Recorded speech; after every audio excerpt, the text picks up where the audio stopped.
오늘 우리에게 주신 하나님 말씀은 창세기 1장 1절과 이사야서 43장 21절 말씀을 중심으로 하나님이 우리를 지으신 목적이라는 말씀의 제목을 가지고 여러분들과 말씀을 나누려 합니다. 여러분, 우리 사람은 생각할 수 있는 기능이 있지요. 그래서 사람만이 생각을 할 수 있고 생각 가운데 단 한 가지 주제를 모두 다 생각을 누구나 해본다는 것이죠. 그것이 무엇이냐면 죽음이라는 겁니다. 다른 동물들이나 피조물들은 죽음이라는 것이 어떤 것이냐, 죽고 난 후에 어떻게 되는지, 어디로 가야 갈 수 있는지를 생각하거나 고민에 빠지는 경험이 전혀 없다는 겁니다. 오직 유일하게 인간만이 나이가 들어 몸이 쇠약해진다거나 혹은 몸이 이것저것 아픈 것이 생기면 반드시 사람들은 이 문제를 생각해 본다고 합니다. 젊었을 때는 생각조차 해본 적이 없는 문제이지만 우리가 죽음이라는 그 문제가 내 몸이 혹 중환병이 찾아오거나 내가 언젠간 죽을지 모른다는 위협이 마음 가운데 생기게 되면 꼭 질문이 우리 마음 가운데 떠오르는 것이 바로 이 죽음이라는 것이죠. 그러면 여러분, 죽고 난 후에 사람들은 모두 다 내가 천국에 갈까 혹은 지옥에 갈까 이런 문제를 또 한 번 생각을 하는 것이죠. 이 문제가 찾아오면 여러분들은 어떻게 내가 천국에 갈 수 있을까? 아니면 천국에서 내가 눈을 뜰 수 있을까? 아니면 지옥에서 내가 눈을 뜨게 될까? 아니면 내가 지옥에 갈까? 이런 문제를 여러분 고민해 보신 적이 있으시지요? 만약 여러분들은 지금까지 내가 믿어온 믿음의 결과를 따지고 보면 절대로 지옥 가지 않고 천국에서 내가 눈을 뜨게 될 거야 라고 확신하십니까? 지금까지 내가 신앙생활을 해왔으니 마땅히 천국 가는 것은 당연한 거야 라고 여러분들 그렇게 여겨지십니까? 열심히 우리가 신앙생활을 했다고 하지만 내가 원하는 그 천국에 내가 가지 못하게 된다면 난감함뿐만 아니라 비참함을 느낄 거예요. 절대로 우리에게 일어날 일이 되어서는 안 될 일이죠. 이처럼 인간만이 죽음 이후에 나의 삶에 대해서 생각을 하게 되고, 왜 이와 같은 죽음을 생각하며 죽음 이후에 천국과 지옥의 삶을 생각하는가? 그것은 하나님이 우리를 그렇게 만드셨기 때문에 그렇다는 거예요. 전도서 3장 11절 말씀을 보면 하나님이 모든 것을 지으시되 때를 따라 아름답게 하셨고 또 사람에게 영혼을 사모하는 마음을 주셨느니라. 그러나 하나님의 하시는 일의 시종을 사람으로 측량할 수 없게 하셨도다.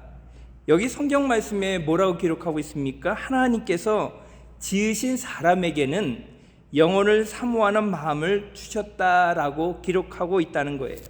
이 말씀은 하나님을 인정하는 사람이든 하나님을 모르겠다고 이야기하는 사람이든 상관없이 영혼에 대한 사모함이 있기 때문에 죽음 이후에 나의 삶이 어떻게 되는가를 누구나 다 고민해 하게 된다는 것이지요. 그래서 사람은 죽음과 동시에 하나님께서 만들어 주신 천국에 가고 싶은 열망이 있고 그곳에 가서 영원한 삶을 살고 싶은 그런 마음이 우리 안에 있다는 거예요. 천국을 만드신 하나님이 그래서 우리 안에 우리 각자의 마음 가운데 하나님이 누구신가를 그래서 알기를 원하는 그 마음도 불어넣으셨다는 것이죠. 그래서 오늘 본문 말씀에 우리가 중심으로 살펴볼 것은 하나님에 관한 이야기입니다. 여러분들 하나님의 존재를 믿으십니까? 하나님께서 온 천지 만물을 창조하실 뿐만 아니라 내세인 천국과 지옥도 만드셨다는 사실에 여러분들 전혀 흔들림 없으셔요? 만약 우리가 천국에 대해서 부정을 하거나 지옥에 대해서 부정하게 되면 우리의 믿음이 하나님을 이 땅에서 우리가 존재하는 이유까지라도 알지 못하게 됩니다.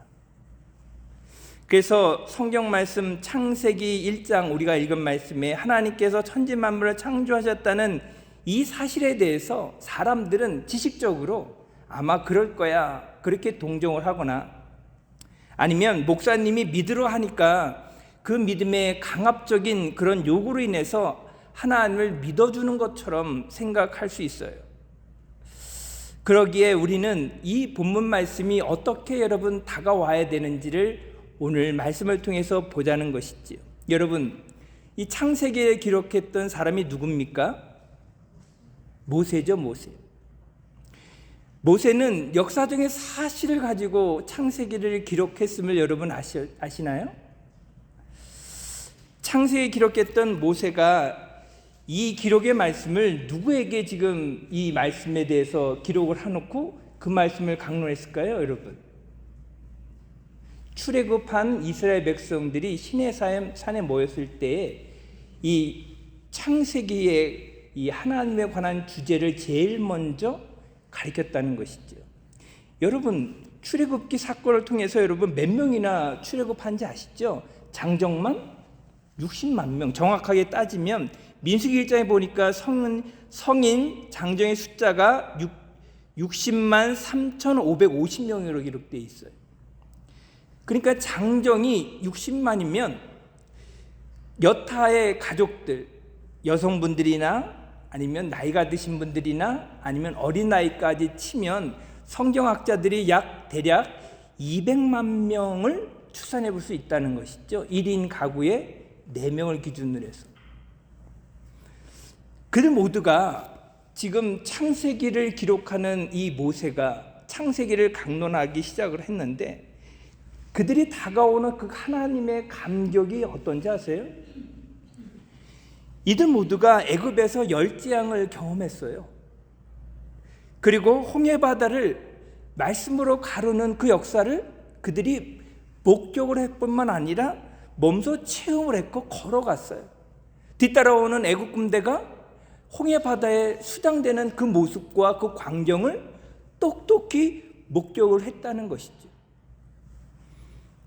그 일이 불과 한 달 전에 일어난 일도 아니고 일주일 전에 일어난 일 아니에요.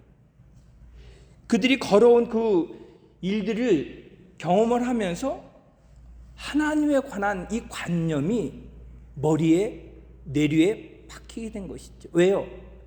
죽을 수밖에 없던 상황, 그리고 놀라운 기적으로 인해서 자신들이 지금 출애굽을 탈출하는 그 모든 광경들을 그들은 직접 목도를 한 것이죠. 여러분, 애굽이란 나라가 그때 당시에는 제일 강대국이었어요. 제일 강대국이란 말은 가장 앞서 나가는 문명을 가졌습니다. 그런 문명 가운데 그들이 섬겼던 그 신들이 무려 공식적으로 애굽의 신들이 80여 종류나 된다고 합니다. 그러니까 이스라엘 백성들이 하나님이 역사하는 그 광경 전에 벌써 430년의 노예 생활을 했잖아요. 자신이 태어난 순간부터 무엇을 봤습니까? 각종 우상들, 80여 정도의 우상들을 보고 듣고 자라고, 그리고 애굽의 주인인 그들이 섬기는 모습을 자신들이 동일하게 어쩔 수 없이 똑같이 보고 섬길 수밖에 없는 상황, 그런 상황에 노출되어 있었던 이 백성들이 이스라엘 백성들이에요. 나의 할아버지도 섬겼고 나의 아버지도 섬겼고 나도 어쩔 수 없이 애굽에 태어난 이상 이 우상들을 섬길 수밖에 없는 환경 가운데 그들은 애굽의 모든 문명이 뭐로 이루어졌다고 보았습니까? 이 신들로 인해서 이루어졌던 걸 봤어요. 문명도 경험했지만 신들의 그 광경들을 보면서 두려움을 제일 먼저 가진 것이 이 신적 존재들, 대표적으로 태양신, 나일강신과 같은 존재들을 그들은 날마다 보면서 제사하면서 경배하면서 그렇게 살아갔다는 거예요. 바벨로니아 신화의 에뉴마 엘리쉬라는 그 책에 보면 태양신의 송아지 형상인 마르둑이라는 신이 이 당시에 가장 으뜸된 신이었어요. 고대 메소포타미아에 전통적으로 큰 신의 서열들이 있었는데 그 가운데 이 신이 모든 신들을 제패하면서 최고의 신으로 등극을 한 신이 바로 마르둑이라는 신이에요. 이 신이 인간을 창조했는데 인간은 신들의 노동을 덜어주기 위해서 창조되었다, 그렇게 이야기를 했고, 인간은 신들을 섬기고 노동을 대신하기 위해서 태어난 존재이기 때문에 신들을 위한 노역을 할 수밖에 없는 존재로 그렇게 가르쳤다는 거예요. 그러니까 이스라엘 백성들이 노예 생활을 하잖아요. 그 노예 생활이 이들은 당연했다는 거예요. 왜요? 신들이 신들을 위한 부역으로, 노예로 삼기 위해서 신들을 창조했기 때문에 태어난 순간부터 이 말씀, 이 우상 숭배에 대한 이 규례가 그들의 마음 가운데, 그들의 생각 가운데 지배해서 그들 모두가 노예 생활이 몸에 뵐 수밖에 없었던 것이죠. 그 생활이 몇 년이에요, 여러분? 400년이 넘는 거예요. 세대를 따지면 몇 년일까요? 세대를 따지면 나의 아버지, 할아버지 14대예요, 여러분. 14대를 걸쳐오면서 내가 태어난 순간부터 노예가 나의 삶의 전부인 것처럼 신들을 위해서 살아가고, 또한 그때 당시에 애굽의 바로 왕도 고대의 신들 중에 하나로 여겼기 때문에 이스라엘 백성들은 이 신을 섬기듯 바로를 섬겨서 그들이 노예 생활의 정당성을 이 신화에 부여했기 때문에 어쩔 수 없이 세뇌된 마음으로 그들의 종교적인 환경 가운데 자람으로 말미암아 바로를 신처럼 여겼던 거예요. 신의 아들이라고까지 이야기하잖아요. 태양신의 아들이까지 이야기하는 이 바로왕을 그들은 자신들의 삶을 보면서 어쩔 수 없이 태어난 순간부터 그렇게 살아왔다는 거예요. 그러니까 뼛속까지 뭐가 그들이 마음 가운데 있는 거예요? 신들을 섬겨야 된다, 바로를 섬겨야 된다, 그리고 나는 노예 생활을 해야 되고 이 신들을 위해서 나의 부역은 당연한 것이다, 이렇게 여기면서 살아왔다는 거예요. 그들은 어떤 꿈도 꿀 수 없는 상황이었어요. 자신의 의사를 밝힐 수 있는 결정권도 없었어요. 모든 것이 종교적인 문화 아래 그들이 살아왔기 때문에 만약 모세가 나타나기 이전이었다면 그들은 그렇게 살다가 갈 수밖에 없는 그런 상황. 할아버지도 아버지도 나도 노예로 태어나 나의 부역이 당연한 것이고 나의 이 비참한 생활이 나의 자녀까지 이어가는 것이 어찌 보면 당연한 순리처럼 여기면서 그렇게 살아갈 수밖에 없었던 그들의 환경. 그런데 모세가 하나님의 명령으로 말미암아 그들에게 어떻게 합니까? 출애굽에 대한 이야기를 하잖아요. 하나님이 어떤 분인가를 밝혀주잖아요. 그리고 모든 신들을 다 척결해 가면서 하나님의 신이 가장 으뜸된 신이라는 것을 보여주면서 그들이 놀라움에 금할 수밖에 없었던 상황. 이런 상황을 맞닥뜨리면 여러분 어떨까요? 여러분, 홍해를 가르는 사건을 내가 본다면 여러분 어떨까요? 그리고 애굽에 있는 모든 신들을 하나하나씩 물리쳐가는 그런 상황을 보면 어떨까요? 하나님의 신이 최고구나, 하나님 신밖에 없구나, 이런 생각이 들지 않을까요? 우리가 그냥 하나님의 천지를 만들었어요, 이렇게 이야기하는 것과 이스라엘 백성들이 그때 당시에 10가지 재앙을 경험하면서 홍해 가르는 사건을 경험하면서 느꼈던 상황과는 전혀 다른 상황이라는 거예요. 여기서 잠깐 여러분, 제가 좀 전에 애굽의 최고의 신이 누구라고 이야기했습니까? 마르둑이라는 신이라고 그랬죠. 이스라엘 백성들이 모세를 기다리다가 만든 사건이 있었어요. 모세가 시내산에서 십계명을 받으러 올라갔는데 모세가 안 데려오니까 이들이 모세가 죽은 줄 알고 우리 인도할 신을 찾고 그 신을 만들었는데 그 사건이 바로 금송아지 사건이잖아요. 왜 하필이면 금송아지일까요? 라고 이렇게 물어보는 사람이 있는데, 이스라엘 백성들의 뼛속까지 제가 그랬잖아요. 노예의 근성이 있었다. 그리고 그들이 태어난 순간부터 이 애굽에 있는 이 신화들을 경험하면서 그 신들을 섬겼기 때문에 금송아지가 바로 이 마르둑의 이 형상화된 태양의 송아지예요. 그러니까 그들이 자신들이 지금 경험했던 그런 이 문화적인 이 환경을 어쩔 수 없이 누구를 대비시킨 거예요? 모세가 없으니까 이 마르둑 신이 하나님이신 것처럼 대비를 시켜서 하나님을 형상화 만든 것이 우상이에요, 여러분. 하나님과 마르둑이 같다고 생각했기 때문에 금송아지를 만들어 낸 거예요. 그런데 하나님 이걸 보고 어떻게 했습니까? 매우 진노하셨죠. 우상 숭배를 하나님이 싫어할 뿐만 아니라 무섭도록 심판하시는 하나님 것을 여러분 아시나요? 하나님은 우상 숭배를 관가하지 않습니다. 그렇기 때문에 하나님께서는 이 우상들을 철저하게 파괴시키는데 10가지 재앙을 통해서 애굽의 모든 우상들을 장난감처럼 부수고 파괴하고 꺾으셨던 사건을 그들이 보았다는 것이죠. 그러니 하나님의 신이 얼마나 위대할 뿐만 아니라 두려운 신인가를 경험했다는 거예요.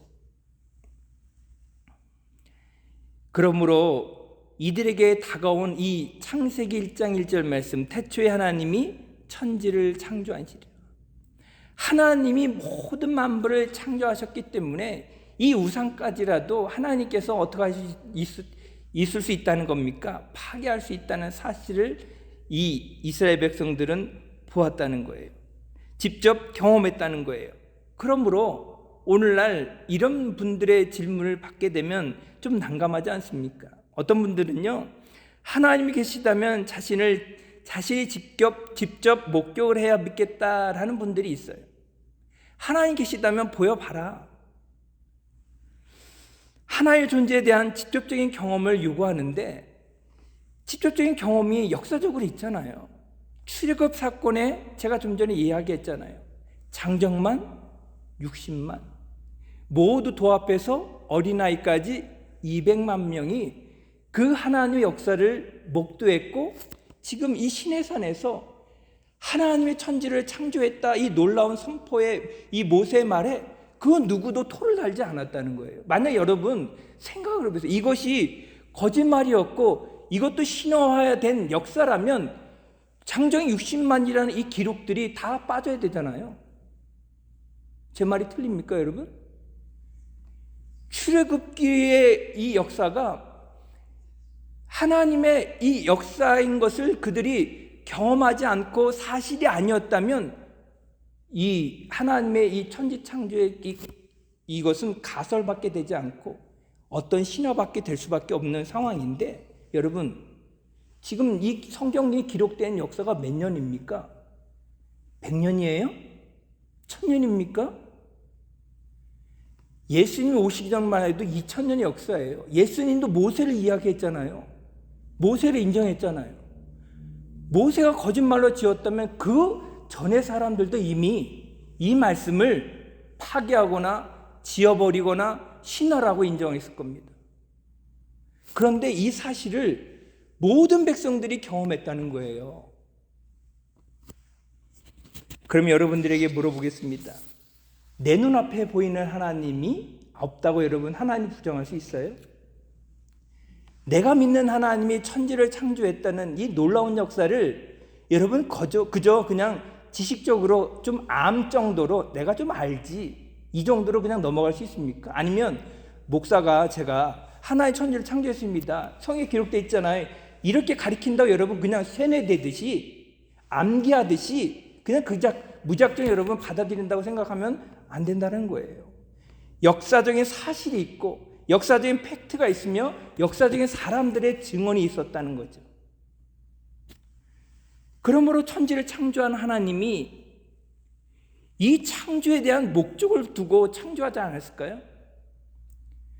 우리 하나님이 나를 만드셨다는데 나를 만드신 그 역사를 우리가 보면서 무엇인가에 관한 궁금증이 일어나지 않아야 될까요? 하나님 계시다면 왜 나를 만드셨을까? 하나님 계시다면 왜 출애굽 사건을 이스라엘 백성들에게 일으키게 했을까? 그냥 하나님의 역사가 없고 출애굽 사건이 없었다면 이스라엘 백성들 그렇게 살다가 그렇게 죽는 것이 그들의 숙명입니다. 왜요? 내 조상들이 그렇게 살아왔기 때문에. 근데 하나님의 역사를 목격을 했잖아요. 그러니 마음 가운데 왜 하나님이 우리를 출애굽시켰을까? 왜 하나님이 우리를 만드셨나? 이 물음이 그들의 마음에 있었기 때문에 모세가 증거합니다. 출애굽기 3장 12절 말씀에 하나님이 가라사대 내가 정녕 너와 함께 있으리라. 내가 백성을 애굽에서 인도하여 낸 후에 너희가 이 산에서, 이 산 지금 정착하고 있는 이 산에서 뭐라고요? 하나님을 섬기니라. 이것이 내가 너를 보낸 증거니라. 하나님의 분명한 목적을 두고 출애굽 사건의 역사를 이루셨다는 거예요. 자신이 누군가를 밝혔다는 거예요. 그 많은 우상 숭배를 다 파괴하시면서까지 놀라운 역사를 목도시키면서까지 하나님께서 분명한 사실을 말씀하시는데, 출애굽의 제1된 목적이 뭐예요? 내가 너를 어떻게 해요? 보내서 하나님이 살아있음을, 하나님을 경배함을, 하나님을 섬길 것을 대해서 말씀하고 있다는 거죠. 오늘 우리가 읽은 말씀과 동일합니다. 이사야서 43장 21절에 하나님이 우리를 만드신 목적을 이렇게 이야기하잖아요. 이 백성은 내가 나를 위하여 지었나니 나의 찬송을 부르게 하려 함이니라. 아멘이십니까 여러분? 우리를 창조하신 목적이 뭐래요? 하나님을 찬양하도록, 하나님을 예배하고 섬기기 위해서 나를 만들었다는 거예요. 우리를 만들었다는 거예요. 이 분명한 목적을 갖고 하나님이 우리를 불러서 이 예배 자리를 나오게 하고 하나님을 섬길 수 있는 특권을 우리에게 부여 하신 거예요. 그 누구에게도 이것을 양도할 수 있는 것이 아닙니다. 하나님이 그래서 온 나라 사람들을 다 구원하기 위한 그런 목적을 가지셨나요? 그러면 애굽은 왜 그렇게 망가뜨리셨습니까? 하나님의 백성을 철저하게 하나님께서 품으시기 위해서 그 애굽의 나라에서 불러내셨잖아요. 하나님이 하나님의 목적을 이루어 가시는 겁니다. 그래서 세계 역사를 보면 하나님을 섬기는 백성과 하나님을 등진 백성의 그 사이에서 하나님을 철저하게 자기 백성들 이끌어 가시는 역사를 보여주고 있는 거예요. 우리는 그 가운데 주인공으로 살아가는 겁니다. 그냥 하나님을 예배한다? 아닙니다. 분명한 목적을 가지고 하나님을 예배하기 때문에 우리는 하나님 앞에 어떻게 됩니까? 영광을 돌리는 삶을 살라라는 것이죠. 그래서 하나님이 우리를 창조하신 제일된 목적이 무엇이냐라고 물어보면 하나님만을 경배하며 하나님을 섬기며 하나님을 예배하기 위한 분명한 목적을 가지고 하나님 우리를 지으셨다. 만약 이것을 거부하거나 이것에 대해서 소홀히 하거나 이것에 대해서 잘못된 사건을 일으키면 어떻게 되는가? 성경에는요, 여러분, 예배에 관해서 하나님께서 심판과 저주를 내리는 그 사건들이 많이 있어요. 여러분들에게 물어볼게요. 예배 한번 잘못 드림으로 말미암아 살인자의 사건이 일어납니다. 언제 그 일이 일어납니까? 아담과 하와가 선악과를 따먹고 하나님 앞에 죄를 범하로 말미암아 쫓겨났어요. 에덴 동산에서. 그리고 제일 먼저 등장하는 것이 뭐예요? 가인의 제사와 아벨의 제사 사건이 제일 먼저 기록되어 있어요.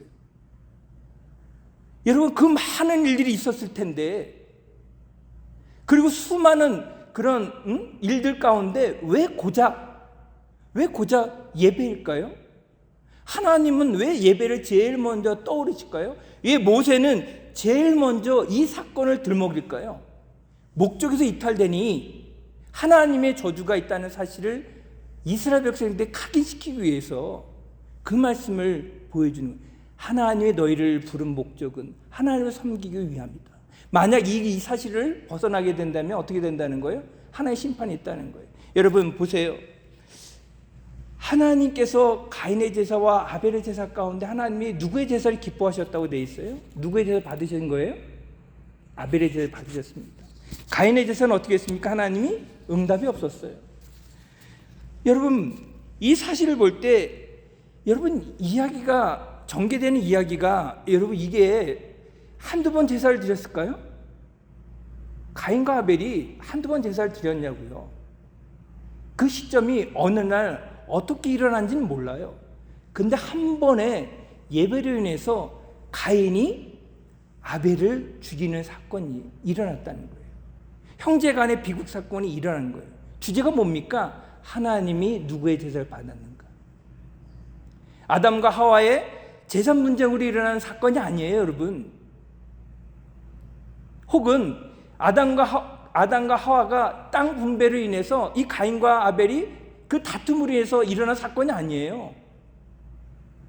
그 많은 날 동안 예배를 드렸는데 왜 한 번의 제사 가운데 왜 이 사건이 일어났을까요? 그리고 하나님은 이 사건을 보시면서 어떻게 하셨을까요? 하나님은 가인을 어떻게 하셨습니까? 저주하시고 심판하셨습니다. 그러나 아벨은 하나님이 받으셨다는 것이죠.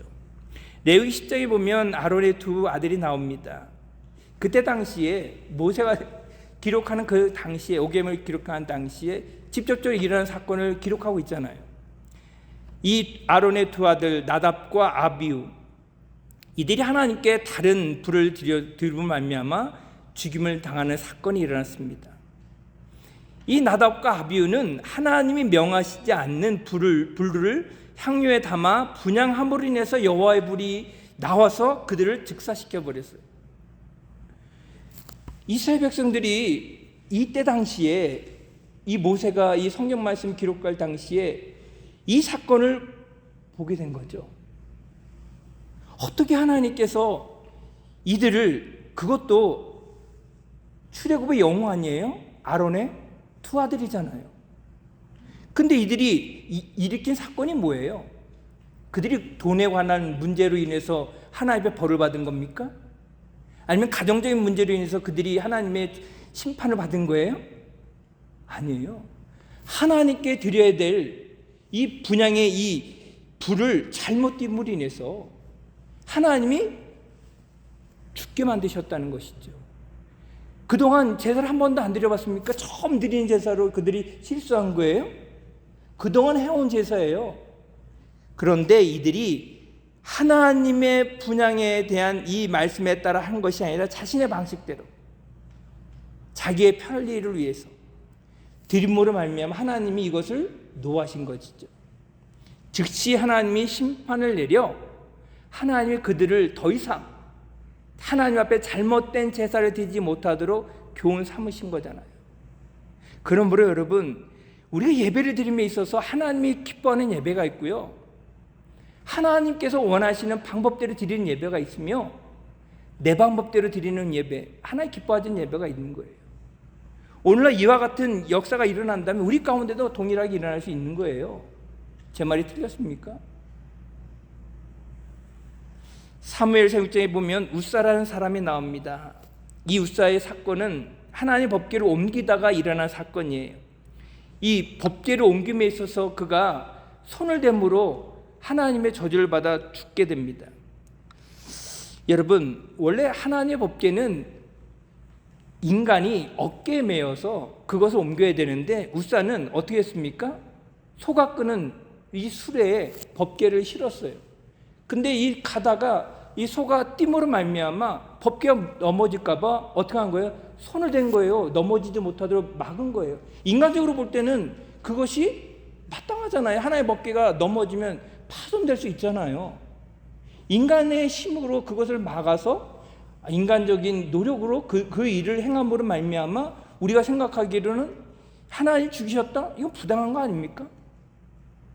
그렇잖아요. 인간적으로 볼 때 내 일을 하는 거 아닙니까? 하나의 법궤를 옮기는 내 일을 그는 최선을 다해서 하고 있는 것처럼 보였어요.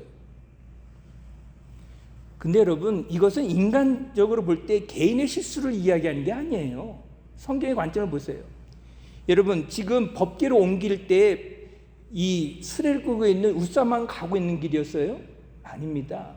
다윗 왕이 성가대를 모집을 해서 지금 나팔을 불면서 성가대 찬양을 부르면서 온 악기를 동원하고 온 이스라엘 백성들이 모여 그 길의 가운데 하나님을 찬양하는 예배 관점을 봐야 됩니다.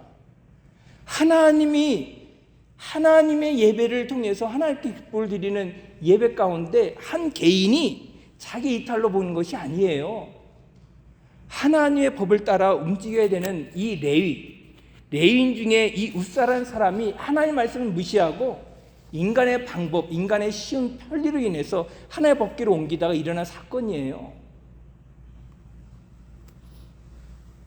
무슨 얘기입니까, 여러분? 하나님이 요구하는 예배가 있어요.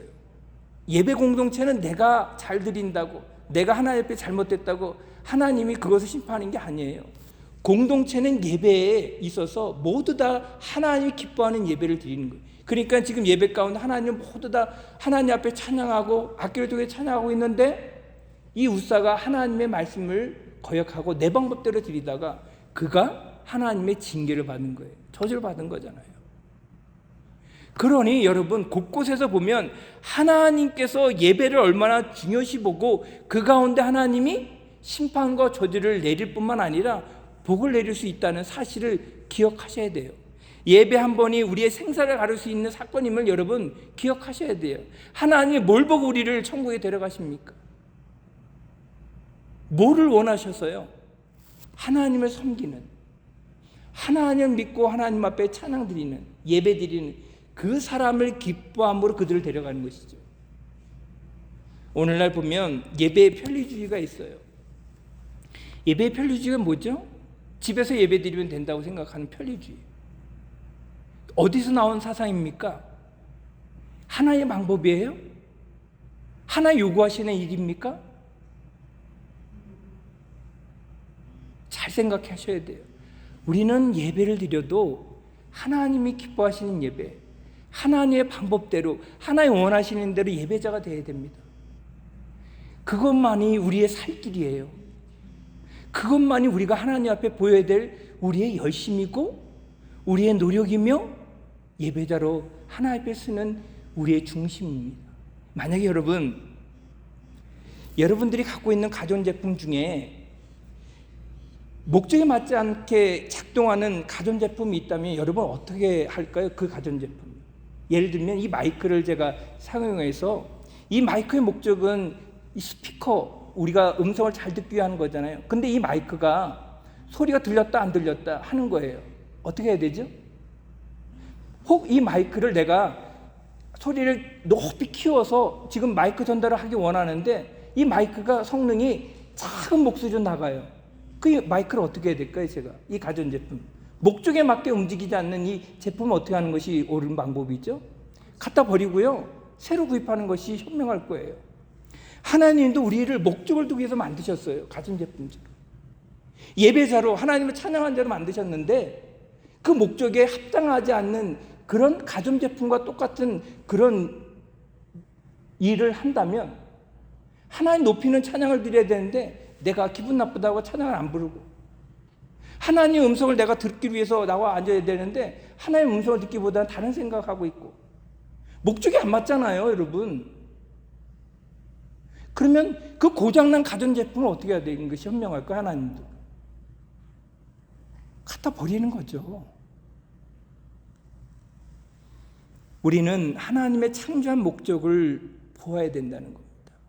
하나님의 천지를 창조하신 것은 그 웅대함과 그 위대함과 그 두려움에 대한 그 모든 것들 이스라엘 백성들은 경험했어요. 그 모든 것들을 경험한 그 이스라엘 백성들이 하나님에 대한 두려움을 가지면서 어떻게 경배해야 할지를 지금 말씀해 주고 있으니까 이스라엘 백성들이 마음 가운데 하나님을 잘 모시려고 노력을 할까요, 안 할까요? 해야 됩니까, 안 해야 됩니까? 당연히 하나님을 잘 모셔야 했던 마음이 그들 마음 가운데 새겨놨겠죠. 그래서 모세가 사는 날 동안 이스라엘 백성들이 하나님을 배반한 일이 없었습니다. 이 말을 들은 하나님의 자녀들은 하나님의 말씀에 귀를 기울였다는 거예요. 그 인원이 그때 당시로 200만 명입니다. 세태가 흘러 모세가 죽고 가나안에 들어갈 이스라엘 백성들이 이제 그 일을 하니까 변질되는 사람들이 나오는 것이죠. 저는 여러분들에게 하나님의 말씀에 다시 한번 우리의 마음이 놀랍도록 하나님 앞에 우리가 하나님을 경배할 수 있는 그런 자격을 받았음에도 불구하고 그 자격을 박탈하거나 무시하거나 무관심하면 하나님도 우리의 삶 가운데 분명히 심판과 저주를 하지만 반대로 이 모든 세대 가운데 흘러가는 세대 가운데 우리가 하나님만을 경배하고 하나님만을 내가 높여 찬양드리고 예배자로 서기를 원하는 그 간절함이 있는 사람에게는 하나님이 당연히 복을 주는 것은 마땅하지 않을까요? 아론도 그 일을 통해서 하나님 앞에 인정을 받았습니다. 여러분들에게 저는 권하는 것은 우리가 드리는 예배가 하나님 앞에 아름답게 드려져서 믿음으로 인정받고 하나님 기쁘시하는 그런 예배자로 서기를 간절히 축원드리겠습니다. 기도하겠습니다.